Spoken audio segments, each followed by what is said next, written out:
Aw, this is so sweet, but it's not funny. But your laughter is so infectious.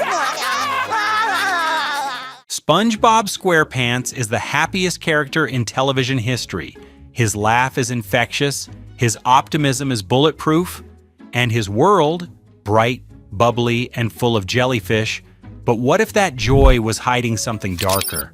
What if Classic SpongeBob, the one we all loved from the early 2000s, wasn't just a symbol of kindness, but a mirror for hate itself? Not hate in the screaming, angry sense, but the quiet, invisible kind. The kind that grows when you're ignored, when your goodness is taken for granted, when every smile you give the world goes unreturned. So today let's dive deep beneath the pineapple and ask the question no one's brave enough to ask. What does Classic SpongeBob teach us about hate? When people talk about SpongeBob, they usually fall into two camps. The first is pure nostalgia. They remember the golden years, help wanted, pizza delivery, band geeks, a time when SpongeBob was funny, heartwarming, and weirdly human. The second is exhaustion. They look at modern SpongeBob and see chaos, noise, randomness, and forced laughter, but that divide isn't just about writing quality, it's emotional. Because somewhere along the way, SpongeBob, the embodiment of childlike love, started reflecting something uglier. And when we go back to those early seasons, we can see that Classic SpongeBob did have hate inside him. We just didn't notice. Not the hate of a villain, but the hate of a good person who keeps getting hurt. The kind that comes from disappointment, rejection, and being too kind for too long. What makes Classic SpongeBob so profound is that his story mirrors real life. He's the coworker who always volunteers, the friend who never says no, the person who believes that if they stay kind long enough, people will finally see their worth. But the world doesn't reward innocence, it exhausts it. And SpongeBob, in his own absurd, hilarious way, shows us what that exhaustion looks like when painted yellow and wrapped in laughter. Classic SpongeBob was born from purity. In the first 3 seasons, he's not stupid, he's sincere. His world is structured around love through labor. The Krusty Krab isn't just his job, it's his purpose. His jellyfishing trips aren't hobbies, they're expressions of joy. Episodes like Help Wanted and Pizza Delivery show this beautifully. When he gets his first job, he nearly destroys himself running for perfection. When he delivers pizza through a storm, he's willing to die for customer satisfaction. Will you let go of that stupid pizza already? I can't, it's for the customer. Who cares about the customer? I do. Well, I don't. Squidward. He's obsessed, but not for fame or money, for meaning. And this is where the seed of hate first appears, because love without boundaries becomes obsession, and obsession always turns on itself.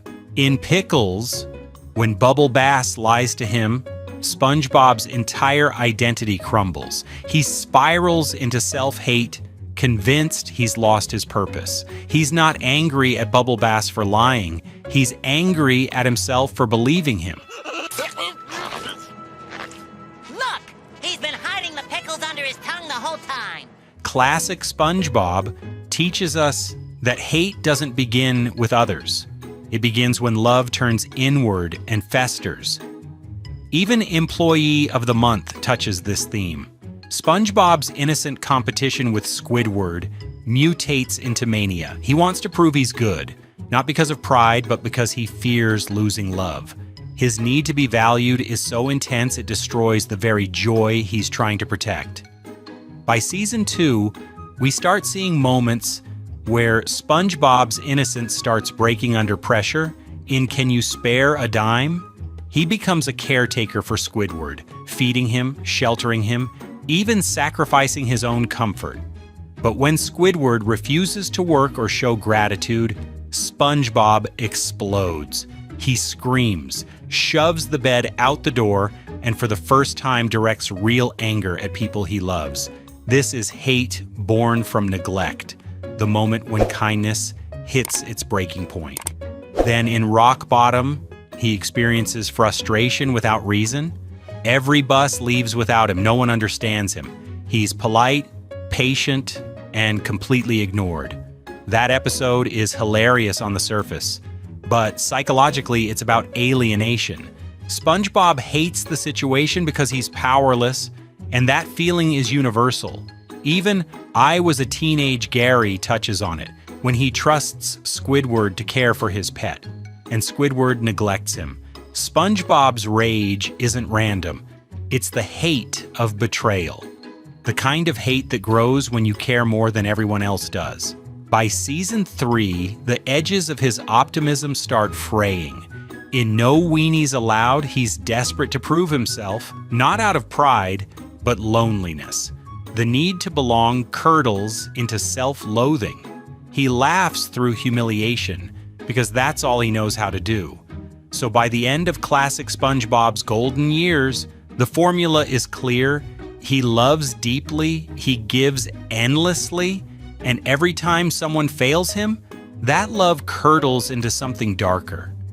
Now let's imagine something. What if Classic SpongeBob could see his future? What if he turned on Nickelodeon one day and saw the version of himself from season 10, the screeching, brainless man-child with no purpose? He wouldn't laugh, he'd scream, because to Classic SpongeBob, modern SpongeBob is everything he hated becoming. A liar to his own values, a worker without pride, a friend who doesn't listen, a joke with no punchline. In To Love a Patty, SpongeBob falls in love with a burger, not the craft, not the customer, but the object. His love becomes parody, he lets it rot, clings to it, and ignores everyone around him. To Classic SpongeBob, hey, this isn't funny, it's disgusting. It's the corruption of everything he believed in, that love and work mean something.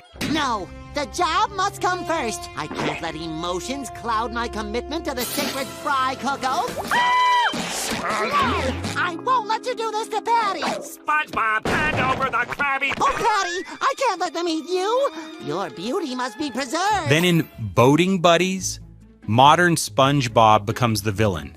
He stalks Squidward, he gets him hurt, he doesn't learn, he doesn't care. SpongeBob, I will give you $5 if you let me enjoy the rest of my morning in peace. Okay.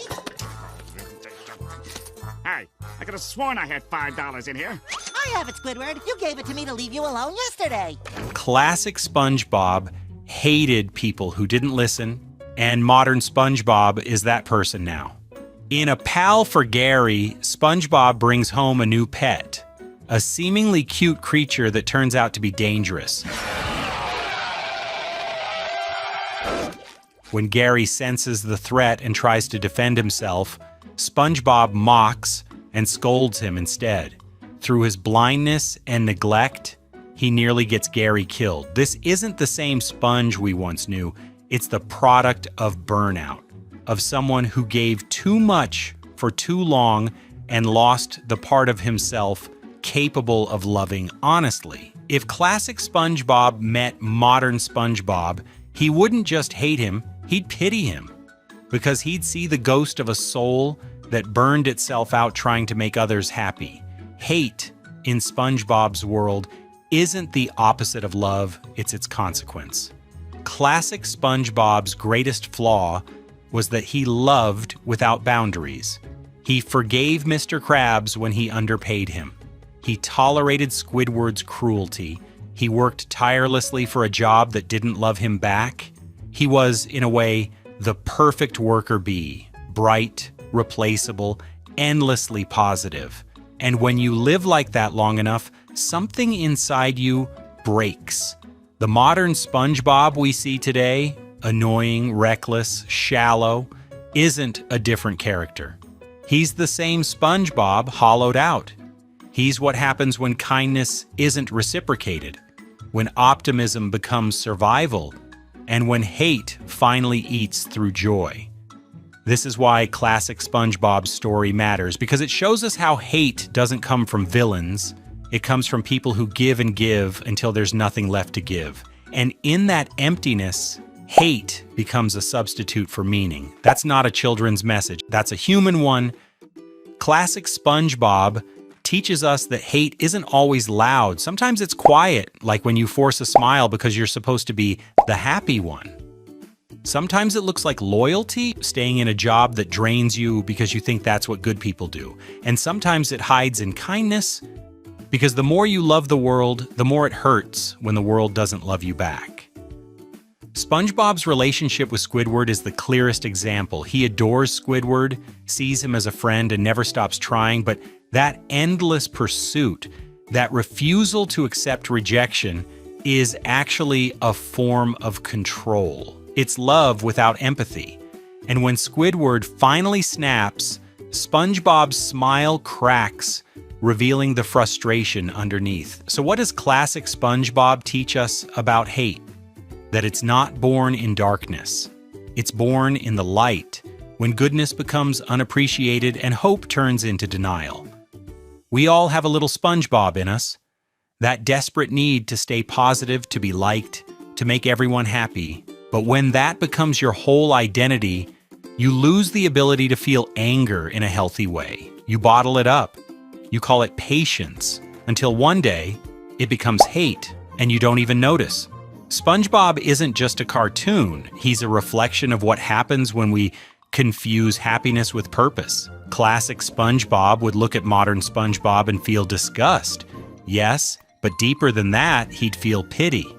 Because he'd see what happens when joy has no direction, when laughter is used as armor, and when hate is buried so deep that it starts wearing a smile. Everyone thinks SpongeBob is the happiest character on TV, but if you look closer, you'll realize he's also the saddest, because no matter how hard he laughs, he can't escape the truth that love without boundaries always leads to heartbreak, and that even under the sea, hate has a way of floating to the surface.